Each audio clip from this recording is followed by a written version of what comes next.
салом бинандагони азиз, барномаи ахбори озодиро бо хабарҳои охирини тоҷикистону ҷаҳон аз студияи марказии радиои озодӣ дар Прага тақдими шумо мекунем.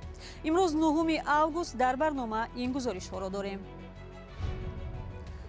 маросими видо бо Аслиддин Достиев, хабарнигоре ки барои бисёре аз рӯзноманигорони ҷавони минтақаи Кӯлоб намунаи ибрат буд. истеъдод ва ҷасоратро баробар дошт ва дар баъзе ҳолатҳо дигаронро ба ҳайрат мегузошт. ҷасорати ӯ табодули молу коло миёни Тоҷикистону Қирғизистон коҳиш ёфт, аммо пурра қатъ нашуд. акнун он тариқи кишвари сеюм сурат мегирад. ва дар идома сайре хоҳем дошт ба Навободи нообод ё худ маҳаллаи лӯлитаборони Панҷакент. Свет, об, ташхиси мекашем. Маҳалли мо ба ози свет нест. барои ҳамин ҳозир мо ба азоб. аммо шурӯъ мекунем аз хатми соли хониш дар мактаби паноҳандагони афғонистонии муқими Тоҷикистон. бунёди Аҳмадшоҳи Масъуд ки баъди сари қудрат омадани Толибон фаъолияташ дар Кобул манъ шуд, имрӯз дар як маросими вижа дар Тоҷикистон ба даҳҳо хатмкунандаи мактаби ёдшуда сипосномаву тӯҳфаҳои пулӣ тақдим кард. мактаби афғонӣ солҳост дар Душанбе фаъолият дорад ва садҳо хонанда аз оилаҳои паноҳандаҳои афғон дар ин мактаб соҳиби хатту савод шудаанд. баъди омадани Толибон маблағгузории ин мактаб қатъ шуд ва як созмони амрикоӣ ба мактаб кӯмаки молӣ кард. гузориши Нигораи Фазлиддин дар ин бора аст. Саҳар Ғафурӣ ки як сол пеш замони ба қудрат расидани Толибон дар Афғонистон ба Тоҷикистон паноҳ оварда буд, имрӯз дар як маросими вижа хатми таҳсилро ҷашн гирифт.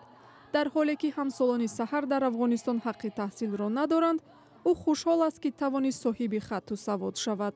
ҳам хушҳол ҳастам ки таҳсили худам пеш мебарам ва ҳам бисёр ғамгин ҳастам ки ҳамсинҳои худам дар Афғонистон наметавонанд ки дарс бихонанд ва бо оиндаи худ як чиз шаванд ва зиёд аз ин хафа шудам ки толибо чаро набояд духтароро иҷоза батанд ки дар макотиб дарс бихонанд. Толибон баъди расидан ба қудрат ҳукумати худро эълон ва кори занону таҳсили духтарони аз синфи 6 болоро манъ карданд.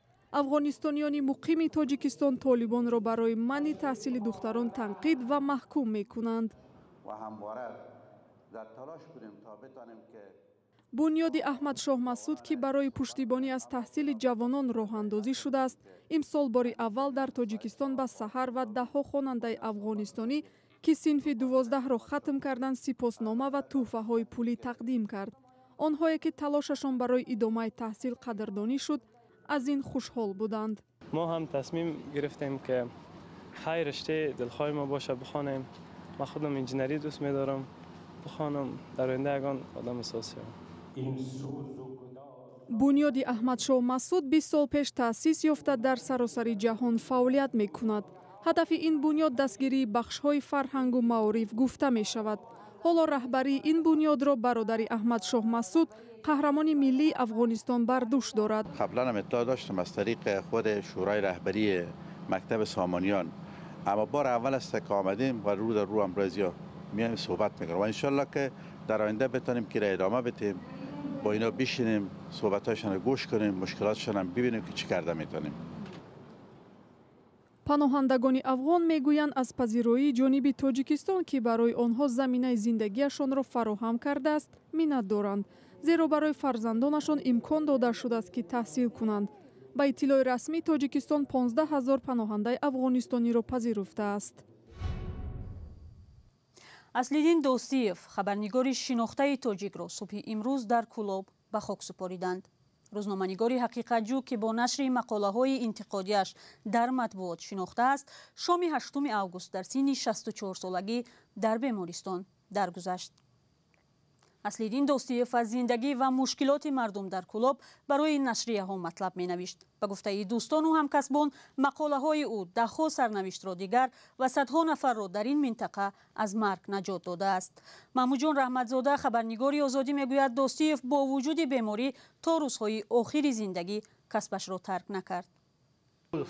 ҷудо мешаванд, бояд роҳ таъмир кунанд, тақрибан таҳти назорат нест. ин суоли Аслиддин Достиев, хабарнигори варзидаи тоҷик, 2 ҳафта пеш ба масъулини ноҳияи Шамсиддини Шоҳин буд. ӯ то охири умраш барои журналистикаи тоҷик ба минтақа кор кард. ин навор аз 29 июл дар ноҳияи Шамсиддини Шоҳин гирифта шудааст. вале баъди 7 рӯзи ин нишаст пизишкон меъдаи Аслиддин Достиевро ҷарроҳӣ карданд.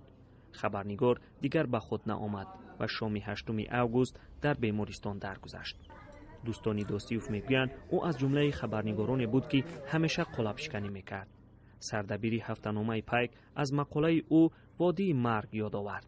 ба гуфтаи ӯ ин мақола маҷбур сохт то масъулин аз паи ислоҳи он шаванд. як мақолаш кати соли 2003 ҳудуди 20 та 30 ҳазор инсона аз марг наҷот дод. ки як мақола водии марг буд. дар ӯ давра касали сил хуруҷ карда буд. ҳазорҳо нафар мурданд. Аслиддин Достиев то охирин лаҳзаи ҳаёташ яке аз хабарнигорони ростгӯ ва сахтгӯ ба ҳисоб мерафт. ӯ дар гузашта даҳҳо мақола дар бораи пойгоҳи низомии Русия дар Кулоб навиштааст. ҳамкоронаш мегӯянд ки беэҳтиромии масъулини ин пойгоҳ нисбат ба ҳукумати маҳаллию сокинон сару садо барпо карда буд. ба гуфтаи дӯстонаш Аслиддин Достиев дар тарбияи журналистони ҷавон низ саҳм гузоштааст. ба гуфтаи ҳамкоронаш ҳоло мактаби Аслиддин Достиев даҳҳо ҷавонро дар роҳи журналистика муваффақ кардааст.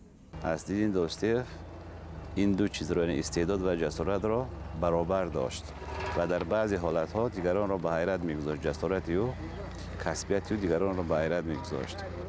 дар симои ӯ журналистони ҷавон хеле ки чандин нафар аллакай нуқтаро қалб карданд, як ҳимоятгари худро медиданд. дар ҷанозаи Аслиддин Достиев ҳамаи хабарнигорони Тоҷикистон ҷамъ омада буданд. аз шодравон ёд мекарданд. дар ҳамон замоне қалам бар даст гирифтан ки лаҳзаҳои душвортарини ҳам зиндагӣ будани ҳам журналистикаи тоҷик. инҳо бо ҳамон навиштаҳои худ раҳи ҳазорон нафар шогирдоро кушоданд. Аслиддин Достиев то 2 ҳафтаи қабл аз марг барои ҳафтаномаи Пайк мақола менавишт. ӯ дар гузашта дар радиои Садои Хуросон, радиои Имрӯз, нашрияи Рӯзи Нав, Миллат, ССР, оҷонсии Хатлон пресс, Бароруд ва хабаргузории Озодагон кор кардааст. соли 2005 мақолаҳояш ҳамчун беҳтарин намунаи ҷасорати журналистӣ дар китоби ҷасорати журналистӣ ки бо кӯмаки Саҳа таҳия гашт нашр шуданд. ҷанозаи ӯро рӯзи 9 август дар масҷиди маъруфи бо номи Домло Ҳайдар хонданд. Аслиддин Достиев дар қабристони Морхонаи шаҳри Кулоб дафн шуд. барномаро бо гузоришҳои дигар идома медиҳем. бо вуҷуди баста будани марз миёни Тоҷикистону Қирғизистон гардиши молу коло байни тарафҳо идома дорад. вале акнун на мустақиман тавассути қаламрави кишварҳо, балки тариқи кишвари сеюм. ин ҳам ба гуфтаи бархе аз коршиносон як сабаби болоравии нархҳо аз ҷумла арзиши сӯзишворӣ дар Тоҷикистон шудааст. тафсилот дар гузориши ҳамкорони мо Барот Юсуфӣ ва Алишер Зарифӣ. пас аз даргирии хунин бо Қирғизистон дар охири апрели соли 2021 ва яктарафа баста шудани марз аз сӯи ин кишвар, табодули молу коло миёни ду ҳамсоя кишвар ба маротиб кам вале пурра қатъ нашудааст. аз ҷумла дар нимсолаи аввали соли ҷорӣ додугирифт миёни ду кишвар наздики $7 миллион ташкил дод ки дар қиёс ба як соли пеш қариб 60% камтар аст. қисми асосии ин воридот аст. $6.3 миллион ин воридот аст.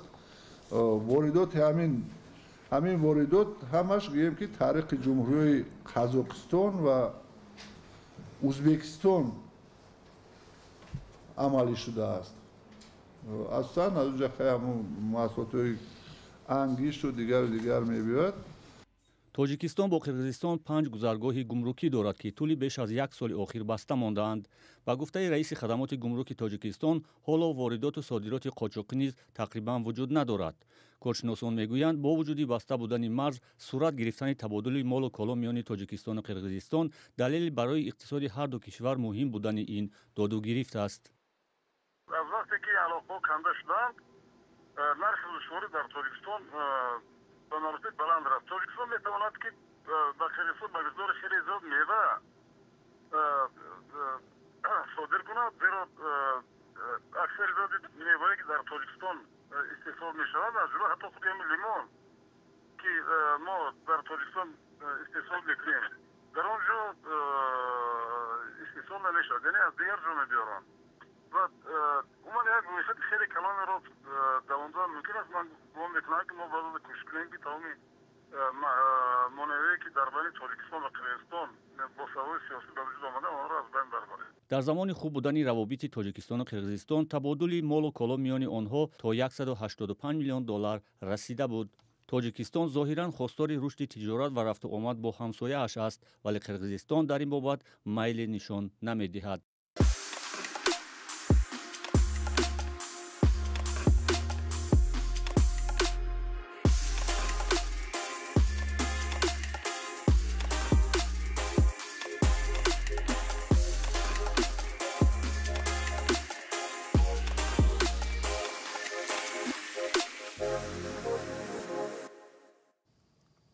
حالا می رویم به دهه لولیتابورون شهر پنجکند که 22 کیلومتر دورتر از مرکز این شهر قرار دارد. روستای نوآباد که در آن اصلا لولی ها زندگی دارند 13 سال پیش بنیاد شده است، اما تا امروز مردم آن از عادی ترین شرایط محرومند. آنها میگویند در فصل گرما با آب خریده زندگی می کنند. این مشکل هم باعث خروج بیماری ها می شود. سرویناز روح الله گزارش دارد. این لولیتابورون سالها باز از نبود آب پاک رنج میکشند. خروج اکثر بیماری ها را از همین آب میدانند. 5 گودک دارم. لباس ها سر لباس شدن به همین آب به عذاب میکشیم. همه آب بقیم. 200 سامان آب قیم. پک آینده به من آب ببینید، آینده به این بچه ها به این آب نوشا ضرر دارد. دهه نوآباد شهر پنجکند 13 سال پیش بنیاد شده از مرکز این شهر 22 کیلومتر دور است. حالا حدود 150 خانواده اساساً لولیتابورون در اینجا زندگی می کنند. نبود مکتب، آب و برق دائمی از مشکل اصلی ساکنان اینجا بوده است. من خواهش میکنم از رئیس ولایت که دموبا نشد سوید با موضوع از 2009 که زمین دادگی سوید نیست. سوید آب تشخیص میکشیم. محل ما با سوید نیست. برای همین حاضر ما با عذاب. مشکل دیگری که ساکنان لولیتابور پنجکند را دامنگیر است، این نداشتن شناسنامه و شهادتنامه تولد بوده است. به سنه 14 اکتبر خدمت رفتم، فریب کردن که دکومنتات میتونم من اومدم خدمت جادنامه دارم، یگان جا رفته کار کرد نمیتونم. همینجا میبیام کاپز شرایط خونه ندارم. پدرم 11 سال شد گذشتگیش، به پدر مادر ندارم. 2 بچه دارم، خانه مردم خور رفته میگردم. میبیام کاپز میستان دوشنبه کار کنی میرم، میبیام با همینجا بهار کار کنی. ساکنان دهه نوآباد پنجکند در برابر نبود آب و قوه برق، مکتب و بنگاه طبی هم ندارند. نقلیات جمعیتی مسافربر نیز تا دهه نمی آید. رئیس محله نوآباد که ساکنانش از نبودن شرایط شکایت دارند، امیدوار است حکومت به زودی مشکل ساکنان را حل میکند. از مسئله دختر و مسئله مکتب و مسئله حجت گذاری آدما یگان تنقیصی نمیکشد. مردم همیش میشد میکنن، مکتب میخونن، بیمارخانه ها نزدیک میکنن. فقط همین یک قسم ما که در همین یک اچاسکای نو دادگی 2009 جناب عالی با قرار جناب عالی که اچاسکه داده بودن کوچی در رفتگی هستن، همونها از همین مسئله برق و آب اخت تنقیصی میکشن که خیلی هم برطرف میشد. بر اساس آمار رسمی در تاجیکستان از 18 تا 20 هزار جوگی یا لولیان زندگی می کنند، اما آمار غیر رسمی شماره آنها را تا 40 هزار نفر نشان می دهد. بینندگان عزیز، چند دقیقه که در اختیار داشتیم به آخر رسید. تشکر که ما را همراهی کردید. خبر و گزارش های بیشتر از این را می توانید در وبسایت و صفحه های رادیوی آزادی در شبکه های اجتماعی پیدا کنید. خدا نگهدار.